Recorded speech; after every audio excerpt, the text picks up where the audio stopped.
Pathan, Tiger 3, Gadar 2, Tejas, Mission Majnu, Fighter, and I can go on and on. But Bollywood is not yet tired of making movies around India-Pakistan narrative. Problem narrative में नहीं है, problem ये है कि they are not even trying to offer something novel on this theme. कभी कभी तो अब डायलॉग भी एक जैसे लगते हैं. However, does Yodha fall in the same bracket? Let's throw in this video. अब इस शरीर पे या तो योद्धा का यूनिफॉर्म होगा या फिर तिरंगा. कितनी बार Arun, orders chain of commands कुछ होते हैं कि नहीं? वैसे भी ऐसे बड़े बड़े मिशंस में ऐसी छोटी मोटी गलतियां होती रहती सेनोरिटा.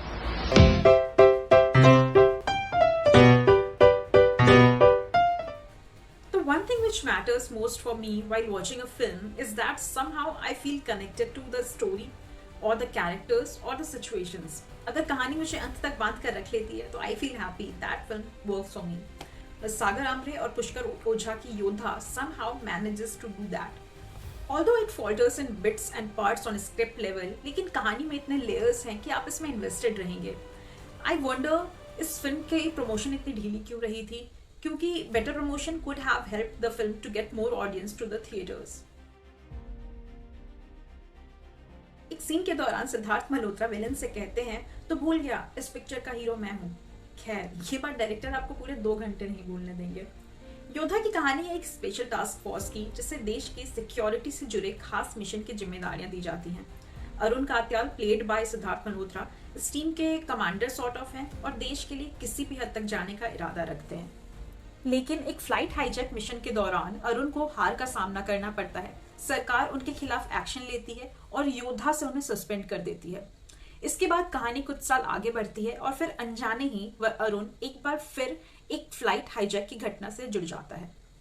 पूरी फिल्म में डायरेक्टर ने सिद्धार्थ को लार्जर देन लाइफ हीरो बनने का पूरा मौका दिया है. जहां कहानी काम नहीं करती है वहां हीरो का करिश्मा काम करता है.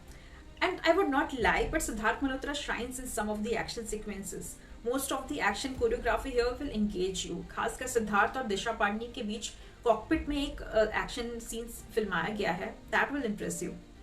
फिल्म में ऑल्दो 2 एक्ट्रेसेस हैं, दिशा एंड राशि खन्ना. दोनों ही प्लॉट के लिए जरूरी हैं, लेकिन डायरेक्टर ने इनके रोल्स पर ज्यादा वक्त इन्वेस्ट करना जरूरी नहीं समझा. The story obviously navigates only through highs and lows of our hero. The point where the film falters is its cliche theme and its intention.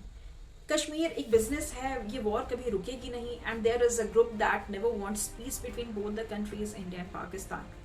Okay, we get this. Now what? Almost in every film, we are made to watch one determined soldier, one Bharat देश का दुश्मन, few politicians who want peace between both the countries, मैं रहूँ ना रहूँ ये देश रहना चाहिए kind of dialogues, and one loud song of Deepra. At least change the format. ये जो जानवान है तेरे सामने क्या है, कोई शूरवीर ही प्राण दान देता है. माँ से है माटी, माँ से है माथा, माथे पे माटी सजा के चले. In final words, despite some turbulence in the screenplay and some unintentional pointless twists, Dharma Productions Yodha lands somewhere between fast-paced entertainer and action masala. You can watch this movie in the theaters near you. Thank you for watching my channel. Bye-bye.